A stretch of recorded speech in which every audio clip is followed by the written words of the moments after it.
Selamat berjumpa kembali dengan pelajaran pendidikan agama Kristen dan Budi Pekerti kelas 7. Kali ini kita akan bersama-sama membahas tema karya pengampunan Allah dalam Yesus Kristus.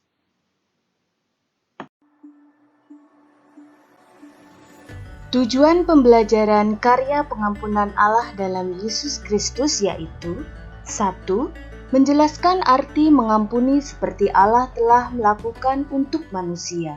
2. Menjelaskan alasan Allah menyelamatkan manusia melalui Yesus Kristus. 3. Menceritakan peristiwa Yesus mengampuni orang berdosa. 4. Melakukan kegiatan sebagai praktik orang yang telah diselamatkan. Sebelum kita mendalami materi karya pengampunan Allah dalam Yesus Kristus, mari kita perhatikan ucapan Rasul Paulus dalam Efesus 4 ayat 32. Tetapi hendaklah kamu ramah seorang terhadap yang lain, penuh kasih mesra, dan saling mengampuni, sebagaimana Allah di dalam Kristus telah mengampuni kamu. Memperhatikan satu buah kisah nyata dari kehidupan Gordon Wilson dan putrinya. Seorang pria Irlandia yang bernama Gordon Wilson bersama putrinya Mary pada suatu waktu mereka pergi ingin menyaksikan parade pasukan Inggris yang akan melewati mereka. Dan pada saat itu mereka berdiri di dekat tembok. Tiba-tiba apa yang terjadi? Bam! Sebuah bom meledak di tengah-tengah mereka. Seketika itu juga 6 orang meninggal dunia.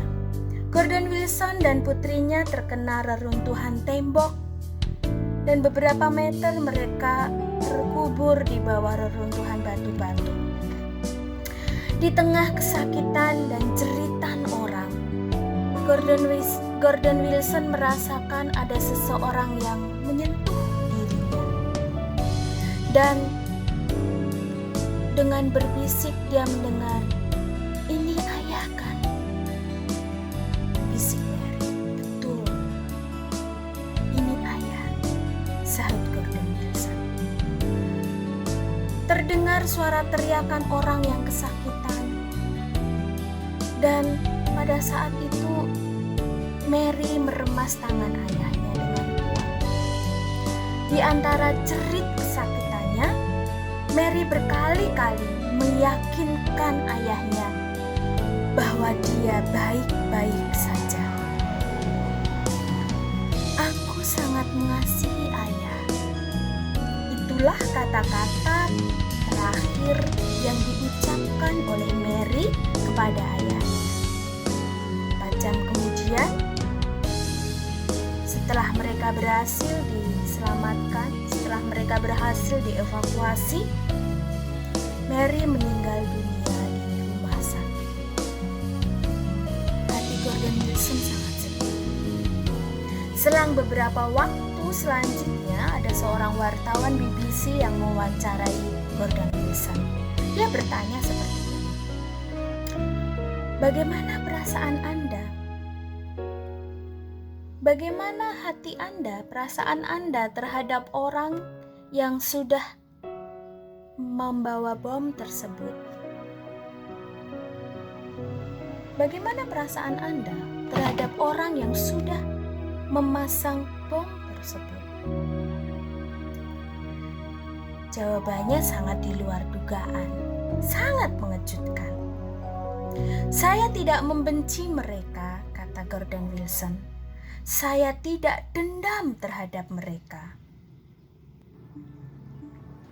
Kata-kata yang sengit tidak akan menghidupkan Mary, putri saya. Saya akan berdoa malam ini dan setiap malam agar Allah mengampuni mereka. Sebagian orang menduga bahwa pernyataan itulah yang akhirnya menenangkan kelompok-kelompok militer yang sebelumnya sangat marah terhadap para pengebom tersebut. Dan hal itu mencegah terjadinya serangan balik yang bisa mengakibatkan peristiwa berdarah lagi. Pada bulan-bulan berikutnya banyak orang bertanya kepada Gordon, bagaimana dia dapat mengampuni tindakan yang sangat kejam yang didasari kebencian tersebut, bahkan karena tindakan tersebut putrinya Mary meninggal dunia. Kata-kata Mary yang terakhir menguatkan hati Gordon Wilson. Mary berkata bahwa dia sangat mengasihi ayahnya. Kata-kata kasih menumbuhkan kasih saya. Itu kata Gordon Wilson. Saya menerima Allah yang begitu menganugerahi saya kasih, mengampuni melalui kekuatan kasih-Nya. Itu yang harus saya lakukan. Bagi saya, selama bertahun-tahun setelah tragedi yang merenggut nyawa putrinya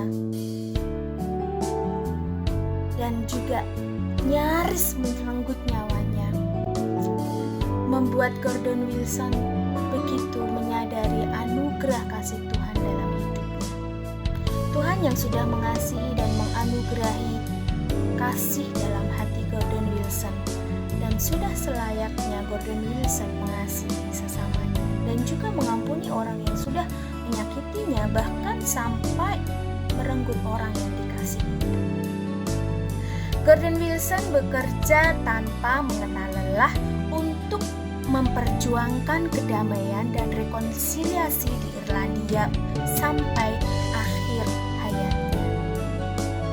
Satu kisah inspiratif ini bisa memotivasi kita anak-anak Tuhan untuk terus berjuang, untuk terus belajar mengasihi seperti Tuhan sudah mengasihi kita. Jika kamu adalah Gordon Wilson, bagaimana sikapmu terhadap para teroris itu? Membencinya, mengampuninya, mengasihinya? Mari kita belajar pengampunan Allah. Bagaimana Allah mengampuni manusia? Bagaimana pengampunan Allah itu nyata di dalam Yesus Kristus, sehingga kita dimampukan untuk mengampuni sesama kita. 1 Yohanes 1 ayat 9, jika kita mengaku dosa kita, maka Ia adalah setia dan adil, sehingga Ia akan mengampuni segala dosa kita dan menyucikan kita dari segala kejahatan. Sejak manusia jatuh ke dalam dosa, Allah sudah merencanakan penyelamatan bagi manusia. Buktinya, kalian ingat kisah air bah? Bagaimana Tuhan memilih Nuh, bagaimana Tuhan menyelamatkan Nuh dan seisi keluarganya, bahkan beserta dengan hewan-hewan yang berpasang-pasangan. Bersama-sama mereka, semuanya diselamatkan. Peristiwa air bah juga membuktikan bahwa kejahatan manusia sangat menyakiti Allah. Namun, Dia tetap mengampuni dan menyelamatkan manusia yang hidup benar di hadapan Allah. Allah tidak pernah berhenti melakukan karya penyelamatannya dari dahulu sampai sekarang, bahkan hingga masa yang akan datang. Buktinya, dulu Nuh di tengah-tengah kejahatan manusia diselamatkan oleh Tuhan. Dan kini kita pun juga diselamatkan oleh Tuhan melalui karya pengampunan Allah di dalam Tuhan Yesus. Roma 5 ayat 8, akan tetapi Allah menunjukkan kasih-Nya kepada kita oleh karena Kristus telah mati untuk kita ketika kita masih berdosa. Betapa besar kasih Allah atas hidup kita, sehingga kita yang seharusnya tidak layak karena dosa, diangkat oleh Tuhan, dikasihi oleh Tuhan, dan ditebus dosa kita. melalui Kristus yang telah mati untuk kita. Maka dengan mengaku dosa, dengan percaya Tuhan, dan kita belajar untuk mengenal kehendak Tuhan, melakukan perintahnya di dalam kehidupan kita, maka pengampunan itu nyata dalam hidup kita umatnya.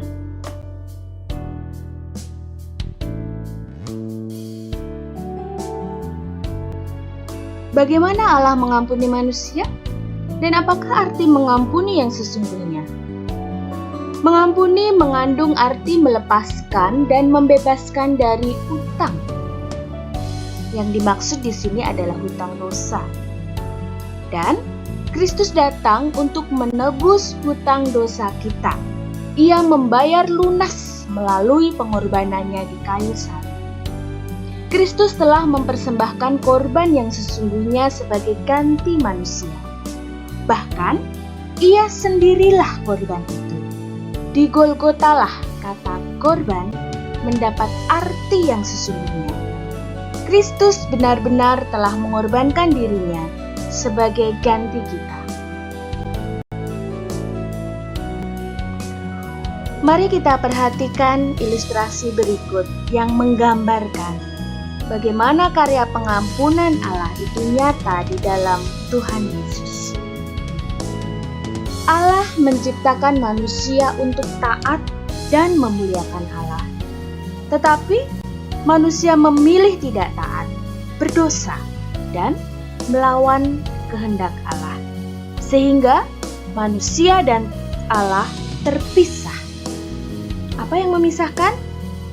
Betul sekali, dosa memisahkan manusia dengan Allah. Jurang yang memisahkan manusia dan Allah adalah dosa. Roma 3 ayat 23 mengatakan, karena semua orang telah berbuat dosa dan kehilangan kemuliaan Allah. Dosa inilah yang membuat kita, manusia, tidak bisa menjalin kembali hubungan yang harmonis dengan Allah. Manusia dan Allah terpisah karena dosa, sehingga manusia akan mati dan menuju maut. Roma 6 ayat 23 mengatakan, sebab upah dosa ialah maut, tetapi karunia Allah ialah hidup yang kekal dalam Kristus Yesus Tuhan kita. Banyak usaha manusia yang dilakukan untuk kembali kepada Allah. Apakah itu dengan perbuatan baik, agama, kekayaan, kepintaran, hikmat, kesalehan manusia?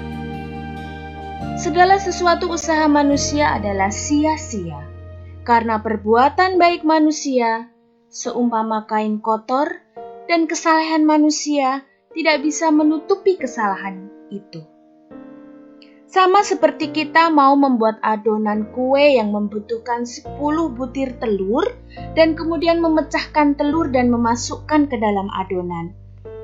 Dan kemudian tanpa sadar ada satu telur yang sudah busuk dan masuk ke dalam adonan. Pertanyaannya, apakah kita masih mau memakan kue tersebut? Seperti itulah perbuatan manusia.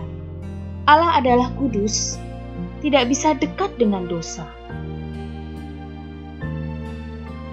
Ibrani 9 ayat 27 mengatakan, dan sama seperti manusia ditetapkan untuk mati hanya satu kali saja, dan sesudah itu dihakimi.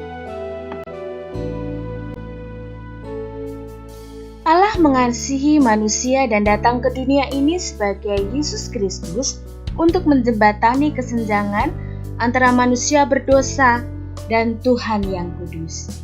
Coba kita perhatikan pada gambar di samping. Ketika manusia terpisah dengan Allah, yang memisahkan adalah dosa atau sin. Kalian lihat huruf S-I-N yang berdiri dan yang bisa menjembatani menghubungkan manusia dengan Allah kembali adalah Kristus. Kalian perhatikan? Christ.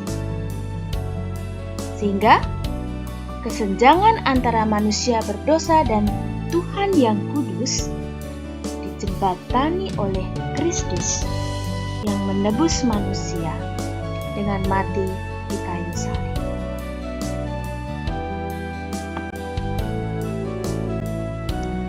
Yesus Kristus telah mati dengan cara dipaku di kayu salib untuk mengambil hukuman bagi dosa-dosa manusia. Gambar salib yang menjembatani kesenjangan antara pihak manusia dan sisi Allah. Roma 5 ayat 8. Tetapi Allah sudah menyatakan kasih-Nya kepada kita. Dalam hal itu, ketika kita masih berdosa, Kristus telah mati untuk kita. Yesus bukan hanya mati untuk dosa kita, tetapi Dia dikuburkan dan bangkit dari kubur pada hari yang ketiga. Tidak ada orang lain dalam sejarah yang pernah bangkit dari antara orang mati. Ini berarti bahwa tidak ada satupun. Tetapi Yesus bangkit dari kematian dan Dia menyelamatkan kita dari dosa. Yohanes 14 ayat 6, Akulah jalan kebenaran dan hidup. Tidak ada seorang pun yang datang kepada Bapa kalau tidak melalui Aku. Untuk diselamatkan oleh Tuhan Yesus, kita perlu berpaling dari dosa-dosa kita dan berbalik kepada Dia saja. Tinggalkan semua dosa kita, tinggalkan semua kenakalan kita, tinggalkan semua keinginan daging kita, tinggalkan semua yang membelenggu hidup kita sehingga mengakibatkan kita jatuh dalam dosa. Semuanya gratis, bukan karena perbuatan baik kita. Syaratnya di sini adalah kita mau membuka hati kita, kemudian menerima Dia, menerima Tuhan Yesus sebagai juru selamat pribadi kita. Kalau kita mau datang ke dalam kehidupan kita, percaya hanya kepada Dia saja, percaya hanya kepada Tuhan saja, undang Tuhan masuk dalam hatimu, undang Tuhan Yesus masuk dalam hatimu. Yesus tidak pernah menolak engkau. Tinggal kita yang mau memilih apakah kita sudah mengundang Dia supaya masuk ke dalam hati kita. Yohanes 3 ayat 16, Karena Allah begitu mengasihi dunia ini, sehingga Ia mengaruniakan anaknya yang tunggal, supaya setiap orang yang percaya kepadanya tidak binasa, melainkan beroleh hidup yang kekal. Menurut ayat ini, apa yang kita butuhkan? Harus dilakukan untuk memiliki hidup yang kekal, bukan kematian. Mengikut Dia dan taat kepada Dia. Yohanes 6 ayat 37. Sehingga ingat selalu, punya komitmen yang benar di hadapan Tuhan. Buka hatimu, terima Dia, percaya hanya kepada Tuhan saja, mengikut Tuhan dan taat kepada Dia sampai akhir hidup kita. Semua yang diberikan Bapa kepadaku akan datang kepadaku, dan barang siapa datang kepadaku, Ia tidak kubuang. Yohanes 6 ayat 37. Maukah kalian, anak-anak yang dikasihi Tuhan? Maukah kalian datang dan menerima Tuhan Yesus untuk menyelamatkanmu sekarang juga? Apakah kalian bersedia? Pikirkan dan renungkan baik-baik. Allah tidak pernah berhenti melakukan karya penyelamatannya dari dahulu sampai sekarang, bahkan sampai masa yang akan datang. Mengapa Allah harus mengutus Yesus datang ke dunia untuk mengampuni serta menyelamatkan manusia? Berikut ini merupakan beberapa alasan Allah mengutus Yesus turun ke dalam dunia untuk mengampuni manusia. Yang pertama adalah karena Allah mengasihi manusia. Yang kedua, karena cintanya itu, maka Allah adalah Allah yang Maha Pengampun. Dan yang ketiga, karena Allah adalah Allah penyelamat. Sehingga kita sebagai manusia berdosa, saat kita mau menerima Kristus sebagai Tuhan dan Juru Selamat kita secara pribadi, maka kita percaya bahwa hutang dosa dan Kristuslah yang telah membayar lunas hutang dosa kita itu melalui darahnya, melalui kematiannya di kayu salib. Tuhan Allah mengampuni kita di dalam Kristus dengan membatalkan utang kita kepadanya, sehingga barang siapa yang percaya tidak akan binasa, melainkan beroleh hidup yang kekal.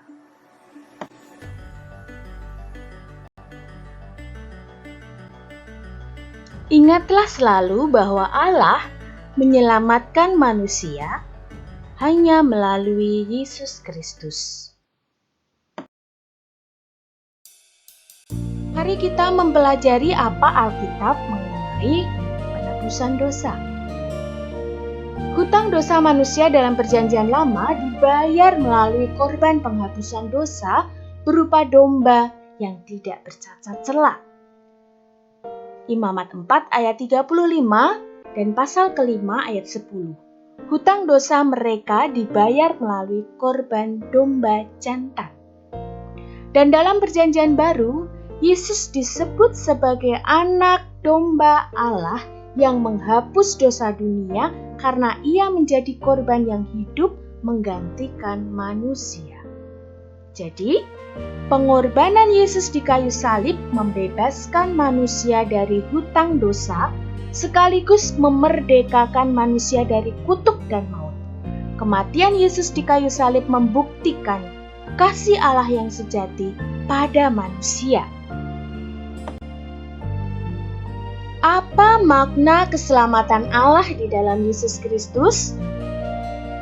Yang pertama, keselamatan Allah di dalam Yesus Kristus bukan sekedar pembebasan rohani maupun jasmani, tetapi pembebasan manusia secara utuh dari kutuk dosa dan dari maut. Yang kedua, keselamatan di dalam Yesus Kristus dengan sendirinya membarui hubungan antara manusia dengan Allah. Dan yang ketiga, melalui Yesus kita disebut anak-anak Allah dan dapat memanggil Allah sebagai Bapa, sebagaimana Yesus memanggilnya. Apa dampaknya bagi orang beriman?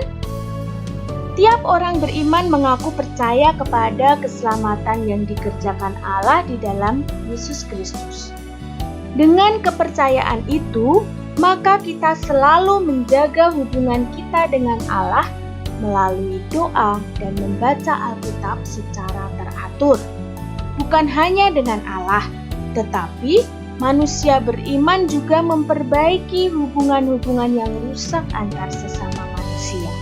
Jadi anak-anak, bisa dikatakan bahwa ketika kita mengaku percaya kepada Yesus sebagai Tuhan dan Juru Selamat, dan kita telah diselamatkan dari belenggu dosa, maka yang harus kita lakukan adalah meresponi kasih Allah yang sudah nyata dalam hidup kita dengan mengucap syukur, menjalin hubungan yang baik dengan Tuhan melalui berdoa dan membaca Alkitab secara teratur. Kemudian kita menghayati dan menerapkannya dalam kehidupan kita sehari-hari. Apa kata firman Tuhan, itu yang kita lakukan. Sehingga dengan demikian kita bisa memperbaiki hubungan-hubungan yang rusak antar sesama manusia. Kita bisa menjalin hubungan-hubungan yang indah dan harmonis dengan sesama kita di tengah-tengah dunia ini. Anak-anak yang dikasihi Tuhan, lebih dalam lagi kita akan memahami karya pengampunan Allah di dalam Kristus dengan mendalami Alkitab dari kitab Kolose 3 ayat 13 Efesus 4 ayat 32 dan Yohanes 3 ayat 16. Kita akan mengupasnya satu per satu. Perhatikan baik-baik. Kolose 3 ayat 13. Sabarlah kamu seorang terhadap yang lain, dan ampunilah seorang akan yang lain, apabila yang seorang menaruh dendam terhadap yang lain, sama seperti Tuhan telah mengampuni kamu. Kamu perbuat jugalah demikian. Anak-anak, ketika kita menyatakan diri percaya kepada Yesus sebagai Tuhan dan Juru Selamat, maka kita harus siap meninggalkan kehidupan lama kita. Apa itu kehidupan lama? Kehidupan lama yaitu kehidupan yang berpusat pada diri sendiri dan bersifat duniawi.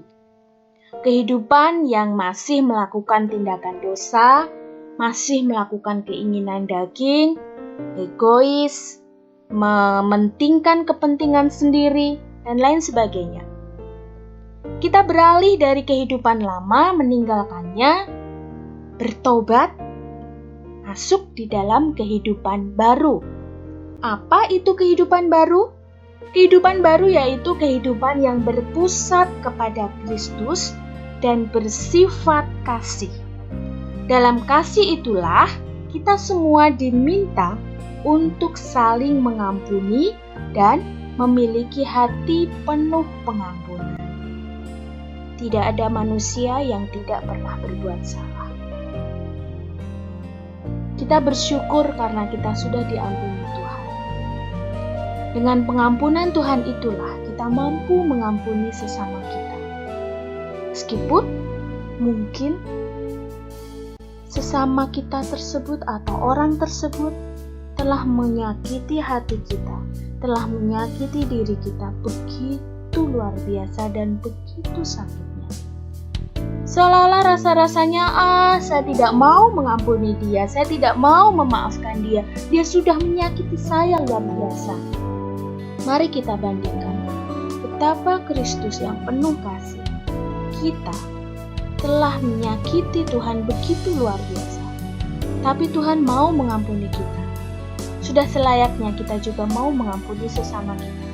Masuk dalam kehidupan baru yang penuh kasih dan pengampunan.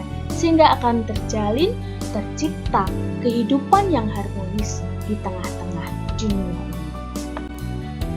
Anak-anak yang dikasihi Tuhan, kalian percaya kalian sudah diselamatkan? Puji Tuhan. Kita semua yang sudah diselamatkan, sudah selayaknya menjalani kehidupan Kristen, bukan sekedar mentaati sejumlah larangan. Kehidupan Kristen juga berarti mengembangkan sejumlah kebajikan yang positif. Efesus 4 ayat 32. Tetapi hendaklah kamu ramah seorang terhadap yang lain, penuh kasih mesra dan saling mengampuni, sebagaimana Allah di dalam Kristus telah mengampuni kamu. Jadi, nilai-nilai apa yang bisa kita kembangkan dalam hidup kita setelah kita diampuni Tuhan? Ramah, kasih mesra, dan saling mengampuni. 3 nilai kasih ini bisa kita terapkan dalam kehidupan kita sehari-hari.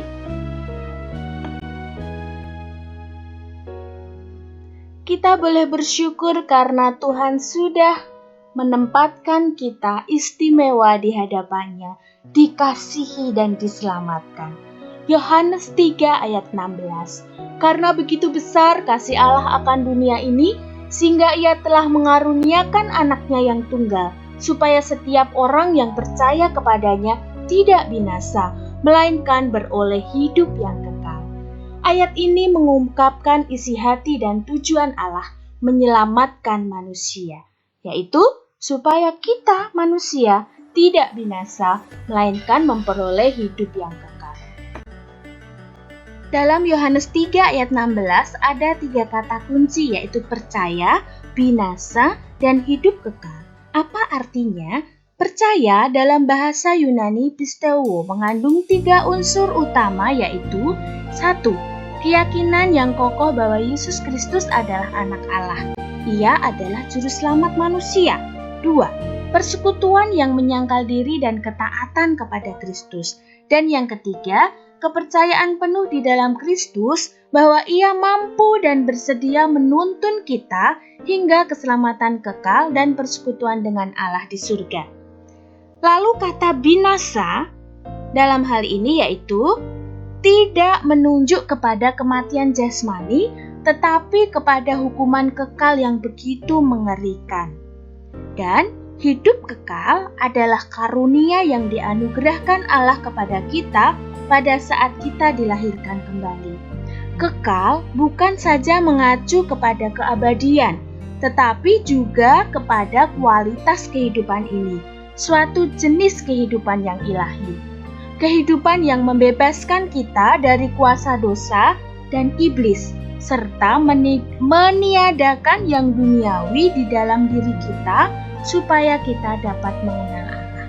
Jadi anak-anak, ketika kita mengatakan diri saya percaya, artinya kalian harus yakin, kokoh, tidak mudah goyah, taat kepada Tuhan dan percaya penuh kepada Kristus sebagai juru selamat kita yang menuntun kita pada keselamatan dan kehidupan kekal.